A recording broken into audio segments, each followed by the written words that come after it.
Hello guys! Welcome to my channel. My name is Joyce Meseyas and for today's video, mag-a-unbox tayo ngayon ng in-order ko sa Lazada. So by the way guys, this is not sponsored by Lazytech and Lazada.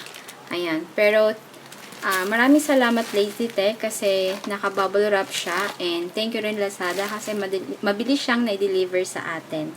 Ayan. So guys, tingnan natin kung ano yung mga free na kasama doon sa ating biniling sports camera and ito ay inirecommend lang din sa akin ng isa nating ka-YouTuber na ito yung ginagamit ng sports camera.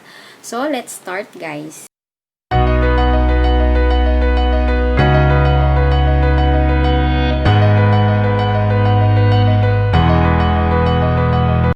So, let's start guys sa mga freebie doon sa ating in-order. First is yung ating suction mount. Ayan. So, yung brand niya, guys, is from Action Pro. This is not sponsored by Action Pro. The next is yung ating mini tripod.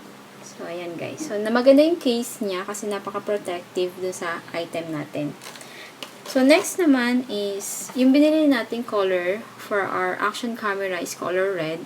And meron siyang available colors. You can order color black, white, and blue. Ayan. So, yan, guys, yung color ng ating sports camera. So, next naman guys, pag-uusapan natin yung specs ng ating sports camera. Let's start with the chipset na All-Winner V3. And then, meron po siyang sensor resolution na 8 megapixels. And then, for the video resolution naman natin, meron siyang 4K at 30 FPS. Then, for the video and image file format, naka.mp4 na po siya guys, and naka.jpeg na po siya. Then, for the angle naman po niya, or lens spec, naka 6G to 170 degree wide view angle na po siya. Kung tatanungin naman guys, yung kanyang storage card, pwede siyang lagyan from 1 gig to 64 GB. And then, meron na rin po siya guys na motion detection, and yung LCD size niya guys is 2.0 inches. So ayan guys, pag-uusapan natin ngayon kung ano yung mga package includes dito sa ating biniling sports camera. First is yung ating waterproof case. So ito yung sports camera na binili natin and nandiyan na rin yung ating waterproof case. Next is yung ating base mounting. So ito po siya guys. Next is yung ating data wires. The next is yung ating helmet-based adhesive. Meron din tayo ditong handle mount. So, ito siya. Next is yung ating switch. Meron tayong dalawang switch. And then, meron din tayo ditong back case. And then, yung base natin, nandun na rin siya sa ating sports camera. Then, for the charger, meron din tayo.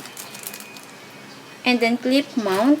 So, ayan guys, pinakita ko na sa inyo yung mga include na package doon sa ating biniling sports camera. So, yung sports camera natin guys, ayan, papakita ko sa inyo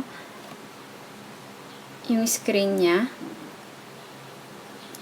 And kung tatanungin nyo guys, na-test ko na siya and maganda naman yung kanyang resolution and then yung screen niya. So guys, pwede nyo siyang mabili sa Lazada and under siya ng shop na Lazytech. So guys, sana nagustuhan nyo ang video na to. Don't forget to subscribe my channel and click the notification bell para ma-update kayo kapag may bago akong video na i-upload.